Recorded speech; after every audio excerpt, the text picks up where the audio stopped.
videotaping the show. And we're videotaping you tonight. No, we're videotaping the show. But almost. We want to preserve this tape as an audition reel for many of our performers here tonight. So good reactions are desired. Okay. That's just like a little direction for you. All right. So we're doing a quick break, as I said, in the middle of our show. As you know, this was a no-cover show. We're just raising money tonight for ALS. 50% of the pot is going to be going towards some expenses for the entertainers, but the other 50% of the pot is going to ALS. Anybody here know anybody with ALS? Okay, so we're going to be talking, yeah. Okay, so tonight we are raising money specifically for St. Peter's ALS. If you need anything tonight, just wave your hand in the air or come up to the bar. You know, that's what we're here for. Caitlin's here, Joel's here, Karen's here, my wife, and I'm here. Give them a round of applause, because they're going to serve you tonight. We want you to leave Eden Cafe feeling like you just stayed at a resort. Now, our first gentleman up is starting out from the Lark Tavern. Wow. All the way from the Lark Tavern. Wow. He's performed in places such as the Low Beat, where he even won a free t-shirt there. This is very important information. There will be a test at the end of the show. To the Hudson River Coffee Shop and the Comedy Works and Funny Bones. He even has his own podcast. Ladies and gentlemen, without any further ado, here's Johnny and Jerry. Thank you, Jeff and Joe, everybody. How's everybody doing tonight? Thank you all so much for coming out tonight. This is wonderful. This is wonderful. I wore this suit because I thought I was going to a funeral. What's up with that? Did someone shoot at me? Good now? It's fireworks. It's not even the 4th of July yet. Don't touch this. Oh, don't touch that? Oh, now he tells me, don't touch that. That's what she said, don't touch that. So my name is Jerry Dymond. No relation to Neil Dymond. He has money. Yeah, bring it over.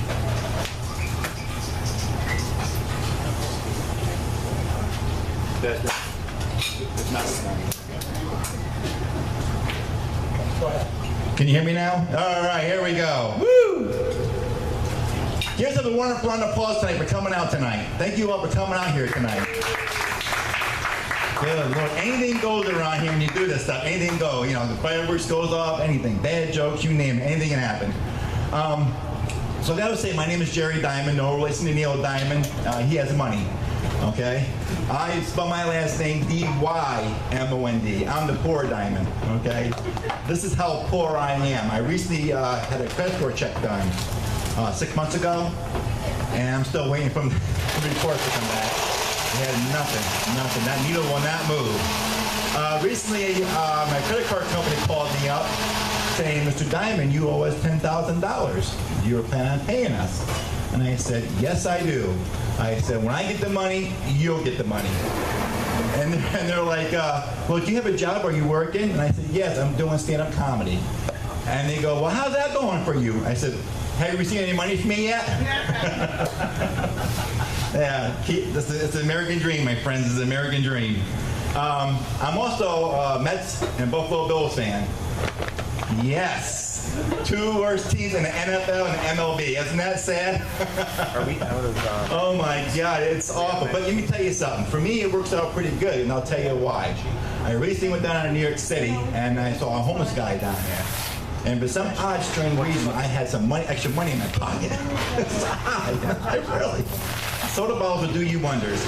So I gave this homeless person $5. And he looked at me and saw what I was wearing. I was wearing my Buffalo Bills hat and my Mets jersey. And it was, oh, it seems to me you have worse than I do. So he gave back my $5 plus all the money he had in his basket. So I said, I have an idea. Let me try this like a few more times. So I went around the city there. I found 5 more homeless people. 5. And I did the same exact thing. And they all gave me money. Plus, Jesus will save you sticker. It was awful. It was funny. But not only that, it also works out in the law enforcement area. I get pulled over a lot because I got a left foot. I recently got pulled over doing 62 in the 35-mile-per-hour zone. Yeah, yes, I will. And the officer comes up to me, he goes, Mr. Dymond, do you know why I pulled you over? I said, yes, I was speeding. Why were you speeding? They said, well, there's a bee in my car and I was trying to outrun it. And he looked at me and goes, that's not how that works. You're supposed to stop the car and let the bee get out and you get out and then you'll be fine. I said, where's the bee? I said, I don't know, I think he outran me. he got a head start. So he saw what I was wearing and he goes, well, it seems to me you have enough troubles of your own, so I'm going to let you go. Oh, the things that happened to me, I'm telling you. I recently went to, because I go see the judge a lot, and one time I made a mistake by wearing my Mets and Buffalo Bills hat. And the judge would, take that hat off. He said, that team's bad enough already as it is. You don't wear a hat in the court. I said, I'm sorry, don't do that. Don't ever do that. Wear a suit, I like to wear, I do a suit like wear a hostess show because it makes me look good, you know. I was getting dressed up tonight and my dad goes, oh, are we going to a funeral? Yeah. I said, yes, Dad, it's going to be mine after the show tonight. My dad is a very funny person. He's not into the social media. He's not into the computer or anything like that. He's old-fashioned still. He's like the old school. He does the phone like, hello, Sarah? Can you give me Aunt B from Mayberry? That's kind of phony still. Kid you not. So he goes to me, son, did you hear about Batman dying? I said, yeah. I said, I knew about it before you did. He's like, well, how did you know? It just came on the news. I said, Dad, his people got a hold of my people and told me about it. He looks at me and he goes, you have people? You don't even have any friends. How do you have people? You were the worst team in the world. You have friends? They just feel sorry for you. I said, but Dad, there's a thing there that my people his people told me. It's called social media. Social media thing. Get a computer, Dad. Get on board. He won't get on Facebook. He doesn't do that stuff. He's old-fashioned. He's just like, well, there. Hey, can somebody hear me? It's funny. But then another thing popped up to my dad. I saw him 2 days ago. He goes, did you hear about Carrie Fisher dying? I said, what? I said, Dad, she's been dead for quite a while now. No, they just had it on the news. No, Dad, they were talking about how she died. Do we need to get you a hearing aid too? Because, you know, apologies is past. I should have gotten you a hearing aid. I can hear fine. I said, did you hear what I just said? What? I love my dad. His name is also Jerry. It's pretty weird that my dad's named Jerry. My grandfather, my late grandfather, was named Jerry, and I'm Jerry. 3 Jerrys. That's like name your kid Daryl, Daryl, and Daryl. It's not a good thing. Bad things happen. It really does. But my grandfather, see, people want to get my sense of humor from my grandfather. He was the kind of guy that wear a suit and everything. This is where I learned from my grandfather. My grandfather would dress up for anything. He'd go to weddings, funerals, when he's out picking up soda bottles and dumpsters. And he would dress up for stuff like that. My grandfather even had a bow tie that lit up. He lit up. And he wore that to my first wedding. He did, I kid you. And my mother-in-law was like, why is he wearing that tie? Because that's my grandfather. And then 7 years later, we get divorced because of that tie. Oh, God, the things that happened to me, So, are you guys all ready for the show? Yeah. Ready for a good time here? Yeah. All right, the first comment is coming up. You've all have seen this comedian on True TV. The one and only Patrick Holbert, everybody. Come on down. Can you do the middle one? Thanks, everyone. Let's hear for Jerry one more time. This is wonderful. Thank you so much for coming out tonight. I'm just grateful to be here performing for adults, actually. My last gig was this morning at 10 a.m. in New York City, where I do audience warm-up for a children's variety show. It's my job to come out and warm up a room of about 65 7-year-old kids.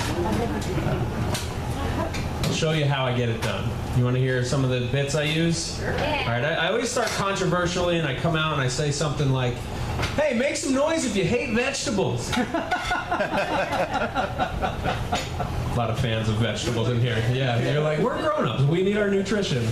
Or another one is, let me hear you scream if you're from planet Earth. This morning, this one kid was like, I'm from the Upper West Side. Yeah, that's what I said. Well, I said, all right, Mason, you're right. That is another planet.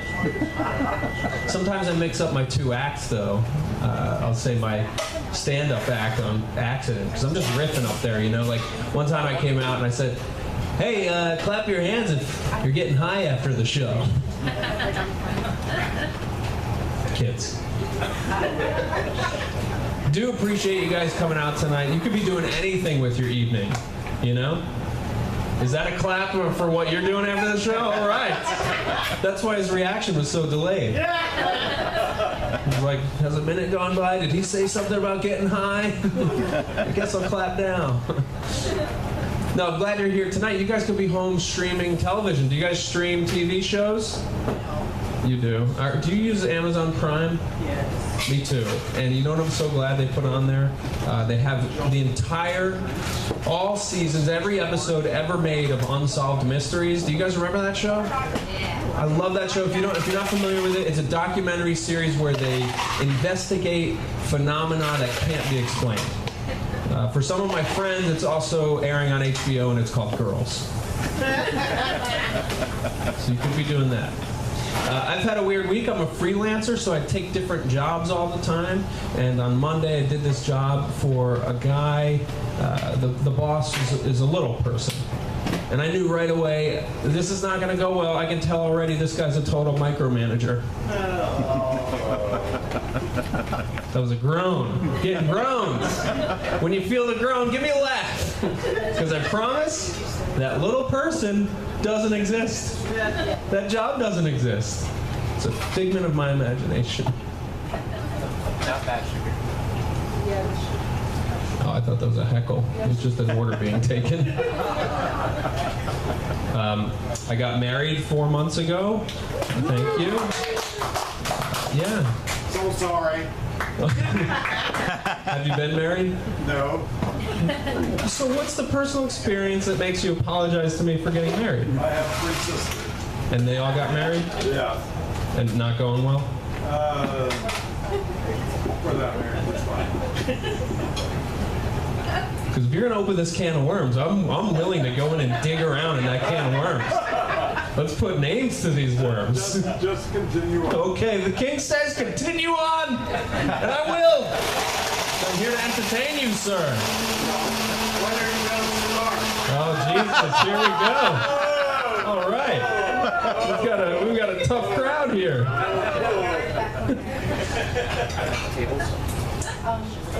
My mom wants to know already, so do you want to have a boy or a girl?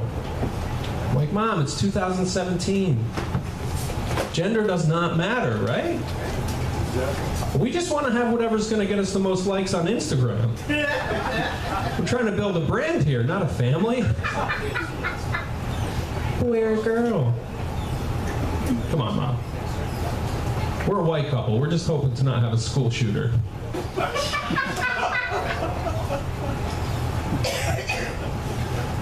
I love my wife. She's very tall and lanky like I am, so when we go to bed at night, we don't spoon, we spatula.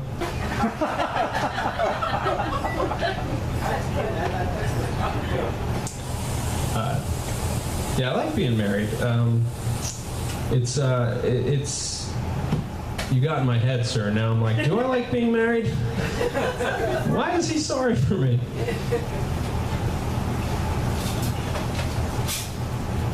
I'll give you guys some stats about me. I'm 6'2", but 6'4" with all this arrogance. Yeah, and people sometimes ask, what is the product you use to get your hair to stand up so high? And I always tell them, it's a new product. It's called overcompensation. It's a substance for men with no substance. A lot of guys use it. When I was 17, I was voted prom king in my high school. And then when I was 18, in the yearbook, they put me in there for best personality. I was homeschooled. Huge victories for me, but devastating defeat for my twin brother. No, he doesn't exist. Well, that's how we treated him. Very empathetic crowd. I like that. I like that. You're feelers, and that's nice. Clap your hands if you have children. What's your? How many do you have? 3. What's the oldest child's name? Tim. Tim. Timothy. Yep. That's great. It's a classic name, right? I have friends who they just had their 3rd child, and they announced it on Facebook because everybody on the internet has to have their own social media campaign, right, for whatever event happens in their life. So they announced, "We are finally proud to announce the arrival of our 3rd child, Tinsley." They already have Avery and Mackenzie, and now Tinsley. Which I don't want to judge them. They're cute names. If we're talking about different shades of white at the paint store, please come in. Our den is painted Avery white. Living room is Tinsley white. Like, what's next?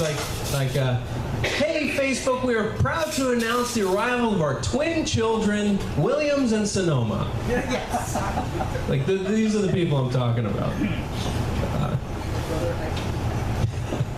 I like that. She's tagging my jokes. I'm going home with free jokes. I love it. My wife has a boy name. Her name is Ross. So when I meet new groups of people, I like to casually mention my partner, Ross. Just to see if I can catch a moment when people have a suspicion confirmed. They're like, we knew it! Happy Pride Month, Patrick. It's cool being married. I got, I have a new set of parents now. I'm on a first name basis with them, Paul and Jane. And recently we were at Jane's 60th birthday party, and Paul was the best dressed guy there. He was wearing a bow tie. And I said to him, I said, "Paul, I love that bow tie. You look great." And he felt really proud, and we had this moment, and he said, "Hey, can you keep a secret? I think I got everybody fooled because this is not a real knot." And then he leaned in real close, and he was like, "I'm actually wearing a strap-on." Hey, Paul, at Jane's birthday party? It's a clip-on. It's like, that's not what I was talking about. Is that an embarrassing topic? Yes.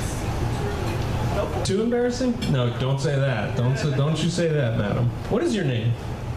I'm in the witness protection program. I can't. They give you a fake name, though.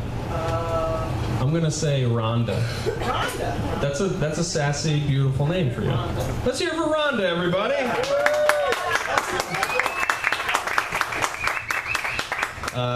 Yeah, and with the in-laws, if he says something uncomfortable like that, it kicks up this ability I have. I have this. I grew up in a house where I had to learn how to work with uncomfortable situations. So like now in real life, if something uncomfortable happens, I kind of shut down. I go into airplane mode like a cell phone. Like it looks like I'm working and present, but the Wi-Fi is not connected. Like I call myself the Liam Neeson of uncomfortable situations. I have a particular set of skills that make me a general pleasure to be around for people like you. So if something weird happens, I just go into that mode and I skate through. And the example I always tell people about is this date I went on. Did anybody meet online and feeling brave about admitting it? It's okay.